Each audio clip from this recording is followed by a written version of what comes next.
Hi everyone, I'm AK Lee, romance author and identical triplet.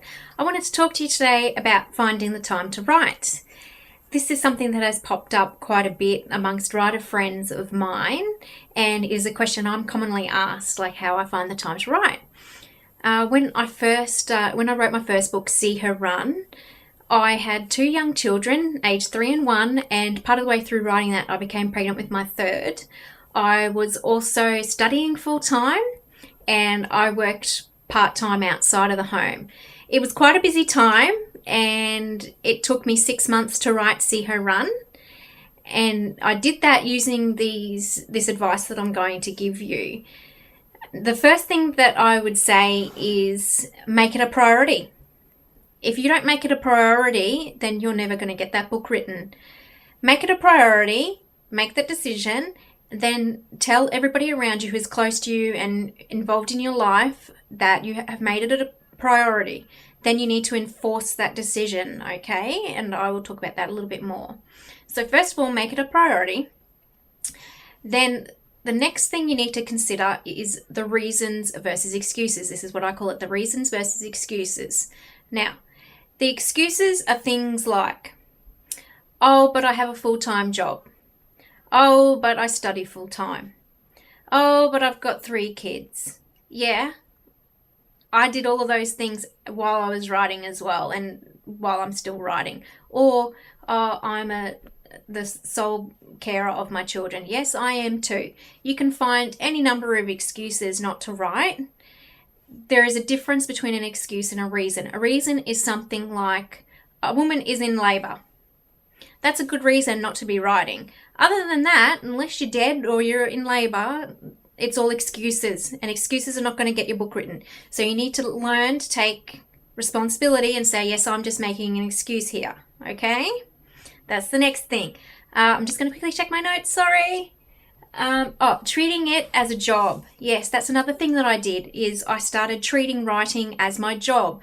With any other job, you show up at a certain time, you work a certain amount of hours, and people see it as important, and you see it as important. So when you start viewing writing as a job, you will take it more seriously and you'll start to make it a priority, and the reasons versus excuses will come into it as well, and you won't start making excuses for it, or for not writing. Another tip I have is to have a good support network around you. It doesn't have to be a lot of people. My big supporter for my writing career is, funnily enough, someone you wouldn't expect, which is actually the father of my children. He and I are no longer together, but he is still a huge support in my writing career. If I am in need of meeting a deadline, he will take the kids out for a day so that I can spend the whole day writing.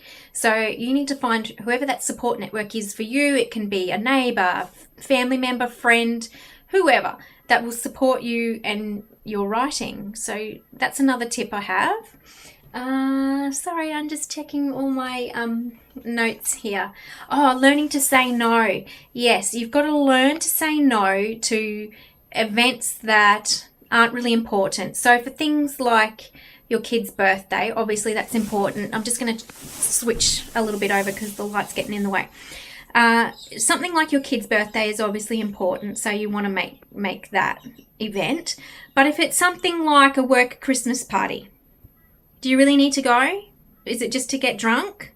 Like, you could be staying home and writing. So you need to learn to say no to events that aren't important or aren't urgent. Okay, that's what I started doing, and yes, it annoys people. It really does annoy people.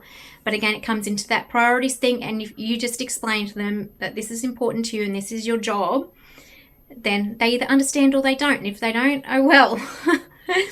Another thing is to write wherever and whenever you can. So I always have a notepad and pen with me. As you can see, I've been referring to my notepad. So this is my notepad, and I have a pen as well. See? I always have a pen and notepad with me wherever I am.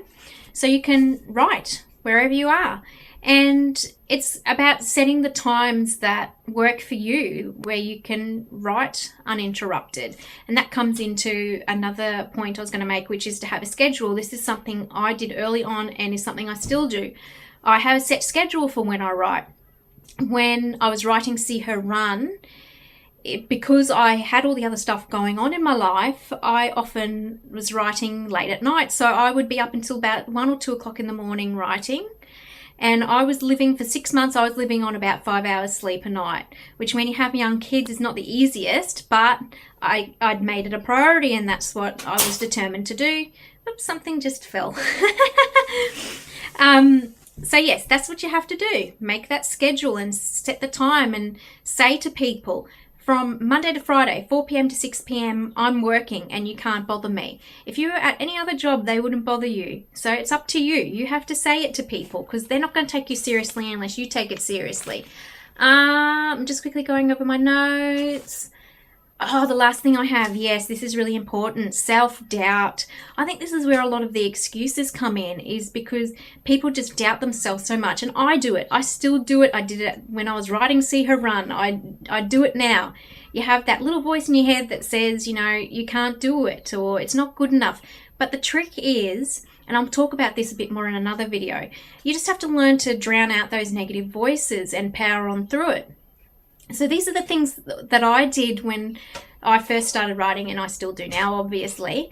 I hope those tips have helped you and given you some advice and made you see things a bit differently, and maybe you can have a bit more of time management for your writing. Good luck on your writing journey. Thank you so much for watching my video. I wish you the best of luck. If you want to find out more about me and my books and maybe see some photos of my sisters and I, you can go to my website, which is www.fallinlovewithlee.com. And thank you so much for watching. You can also find me on social media, Facebook, Twitter and Instagram, AK Lee Author or Author AK Lee. Thank you so much. Bye.